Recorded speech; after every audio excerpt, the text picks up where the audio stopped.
Alright, so we managed to get the Viking strip out. Got the GM14 bolts in place. Still need to bolt it in and everything. The Viking's old diff has now gone to Swamp Donkey. She's got the matching bolt patterns, 5 in the front, 5 in the back. And her diff was looking, needed a bit of work, so that's in there now. So yes, Viking finally has the GM14 bolts in the works here.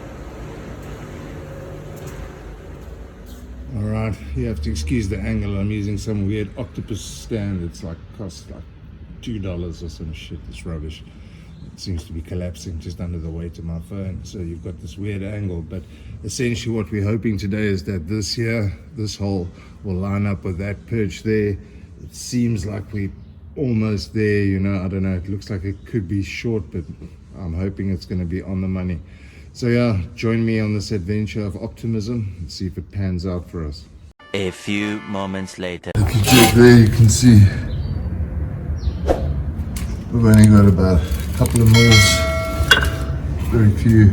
We're almost in line there with that hole there, but we're definitely out there, so see there. Doesn't seem being optimistic didn't help today. Alright, Sunday morning, I've come in to do the diff for the Viking. If you can check, I've got a GM14 bolt. It's got the larger brake drums on, so I need to take those off, put the smaller brake drums on so I can go back to dually rims because this is for single back wheels. I've got to move the perches. The perches are in the wrong place. I've cut that piece of angle iron there and I'm going to build a tool. I'll show you that little tool I've got to keep my measurements good, make it easier and quicker to do this on my own. And then yeah, see if we can get all that on. I'm going to have the brakes relined because they've stripped the lining off the brakes. So yeah, that's the Viking. Get ready. Sunday morning. I'll put you guys on some time lapse for some stuff. I'll go through. There'll be time lapse, regular stuff, time lapse, regular stuff.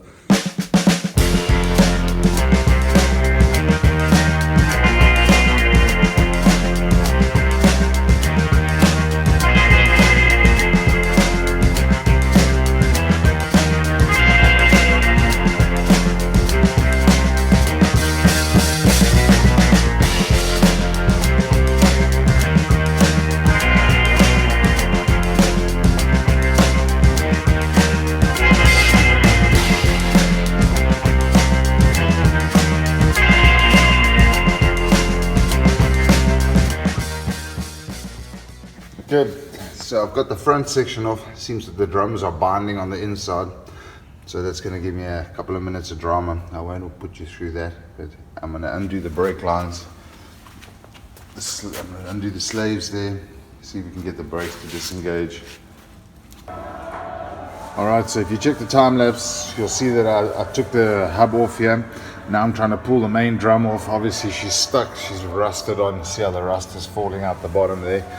So I've got a cheap Chinese bearing pulley and a piece of an old fan, which is an aluminium, which is quite cool. So at least it doesn't damage anything on the inside there. I will actually just put a washer on this side the next time I turn it. But I'm slowly turning it away, getting it off piece by piece here. And then yeah, the reason I come on Sundays is so that Anna doesn't see that I'm using his screwdrivers to break to destroy the drum. But anyway, keep you guys posted. You'll be back on time lapse soon. We'll get this drum off, get that drum off, get everything off, and then start trying to put the other pieces on the diff today.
Alright, well I got the first one off.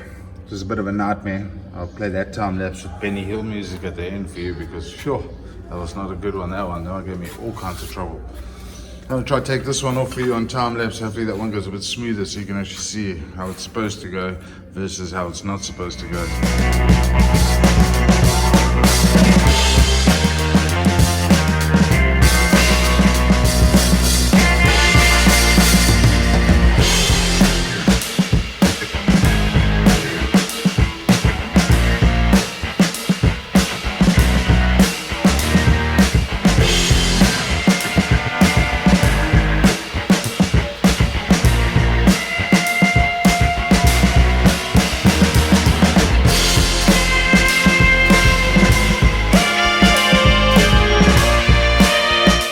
Right, I got the diff stripped. I got both sides of the drums off. Now I need to put these new backing plates on. So they're basically gonna go there like that, where the old ones were, giving me a smaller drum so I can run dually wheels. If you want to see a size difference, you can see that's the difference between the small one and the big ones. So it fits inside them. So there we go. Heading now, start to clean this thing up a little bit, start to assemble everything, and then I'll have to send the brakes off to be relined on like Tuesday. Then we can put it together and get it back on the truck. There we go. They still look like they're in good condition. Threads are all still good. Let's go give it a proper clean.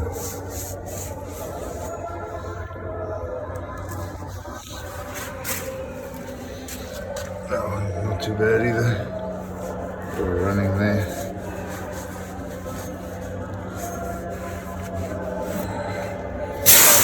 Quick update. Shafts are clean and painted. Getting ready now to cut the perches off. I've marked everything with red so that it's easy to see whenever everything came off for future referencing. But yeah, this is the part I'm dreading. They've got some solid welds in there. You've got to get those welds out. It looks like somebody's had a go at this before. They've been moved. But yeah, the key is not to damage the pipe. So yeah, let's see. I'm about to start.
I've got the two perches off now.